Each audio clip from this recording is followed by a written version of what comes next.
The Alchemy of Water, Israel's Desert Revolution, Introduction. The impossible geography. The Negev Desert does not forgive.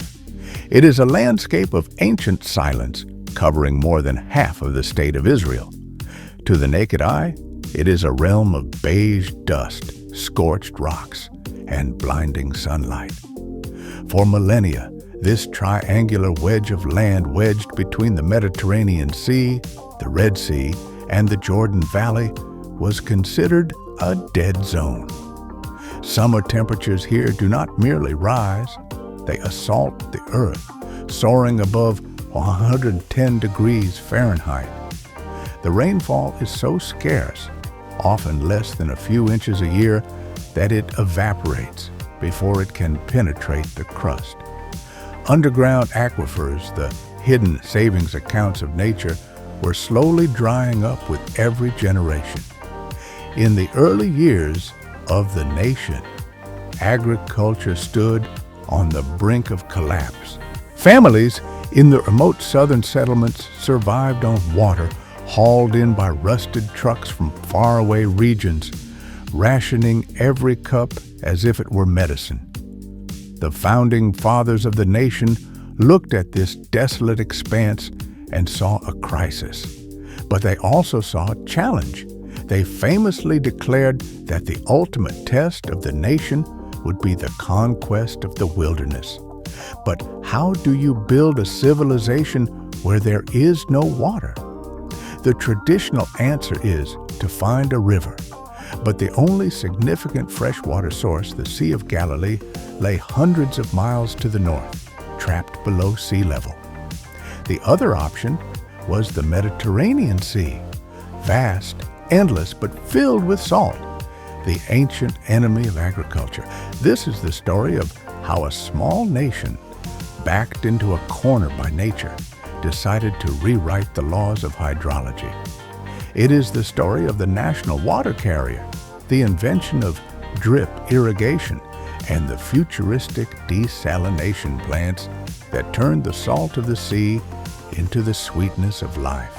The first chapter of this miracle began in the 1950s and 60s. The goal was audacious yet simple, to take the water from where it was, the wet north, to where it was needed, the dry south. This project was named the National Water Carrier. It was not just a pipeline. It was an artificial circulatory system for an entire country. The engineering challenges were immense. The water had to be lifted from the Sea of Galilee, which sits more than 200 meters below sea level, the lowest freshwater lake on Earth. Massive pumps, carved into the rock to protect them from shelling and sabotage, had to defy gravity, pushing billions of liters of water up into the hills. From there, the water began a long, tortuous journey. It flowed through open canals, burrowed through mountains in concrete-lined tunnels, and surged through massive steel pipes large enough to drive a Jeep through. It stretched for over 130 kilometers, a concrete artery pulsing with blue blood.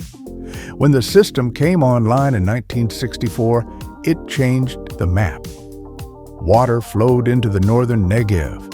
The dead land began to show patches of green.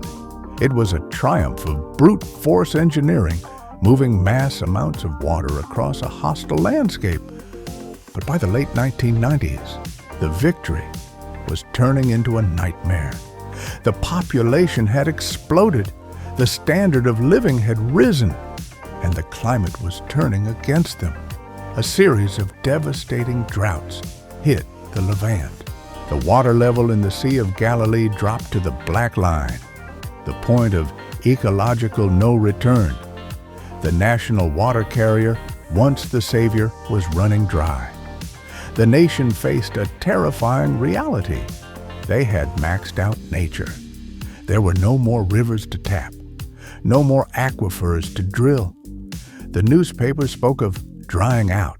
The government launched campaigns urging citizens to save every drop, to take shorter showers, to let their lawns turn brown. But conservation is a defense, not an offense. To survive the 21st century, Israel couldn't just save water. They had to make it. They had to turn to the one source they had in abundance, the Mediterranean Sea. In the year 2000, the government approved a master plan that would change the world of water engineering forever. It was a multi-billion-dollar gamble on a technology that at the time was considered too expensive and energy-intensive to be practical: desalination. The concept is simple. Take salt water, remove the salt, drink the water. But doing it on a national scale required industrial wizardry. A chain of massive desalination plants began to rise along the Mediterranean coast: Ashkelon, Hadera, Sorek. Let's step inside one of these cathedrals of technology. The scale is disorienting. It looks less like a water plant and more like a space station. The process begins with the intake. Massive pipes on the ocean floor suck in billions of liters of seawater, but the sea is dirty. It is full of algae, sand, oil, and microscopic life. Before the water can be treated, it must be purified.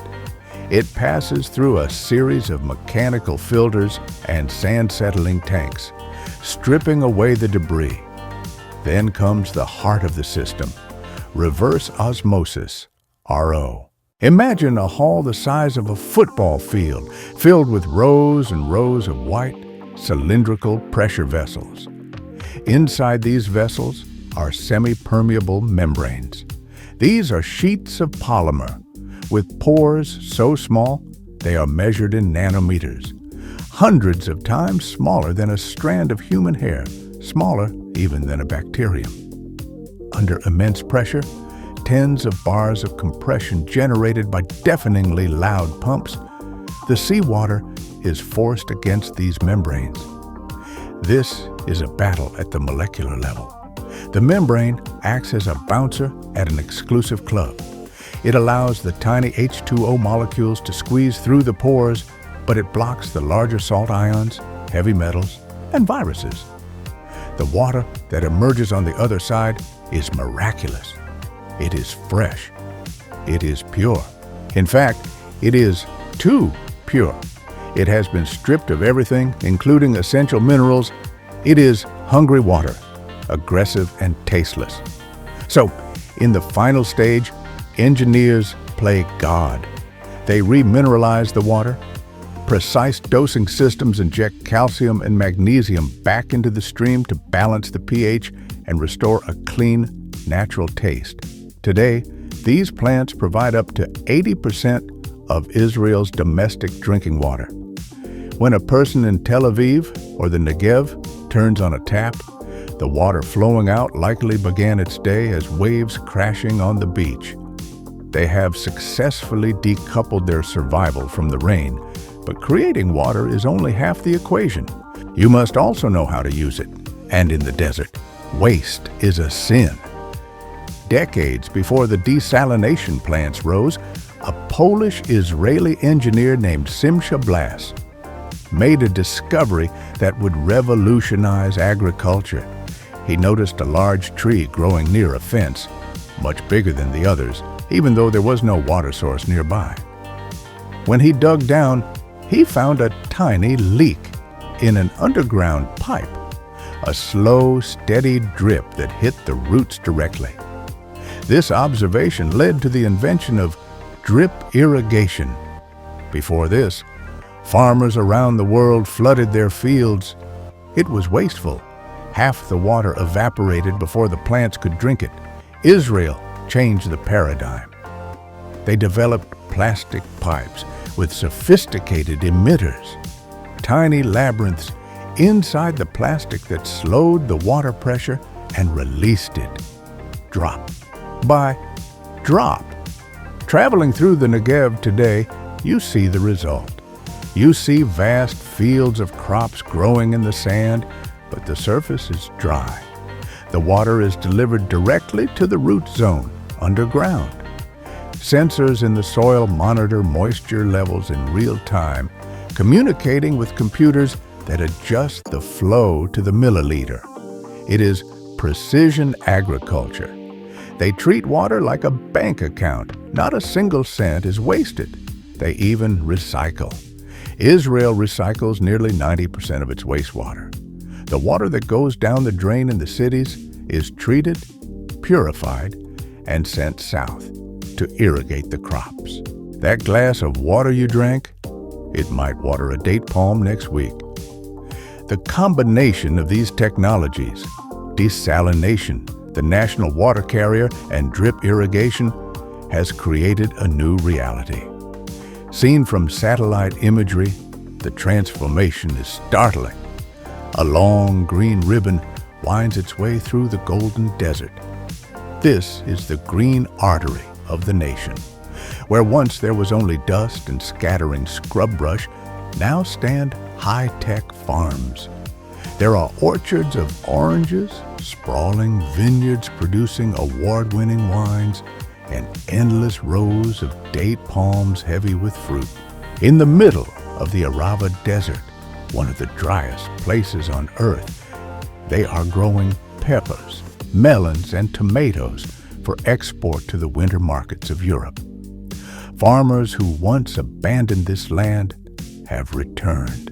They have pitched new stakes in the sand.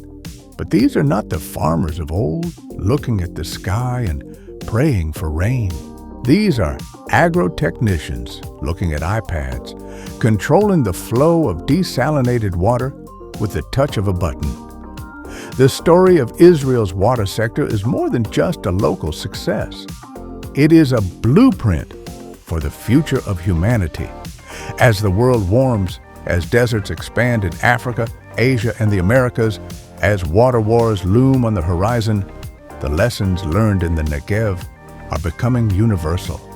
Delegations from California, India, and Africa come here to learn how to squeeze life out of a stone. The Israelis dug into the desert, but they didn't just find sand. They found a truth. That water is not a resource you find. It is a resource you create with ingenuity. So, we have journeyed from the massive earthworks of the Pakistani canals to the microscopic membranes of the Israeli desalination plants. Two different approaches, one shared human spirit, the refusal to surrender to the empty land. From the roar of the Indus to the whisper of the drip irrigation pipe, we have seen how humanity builds its own rivers.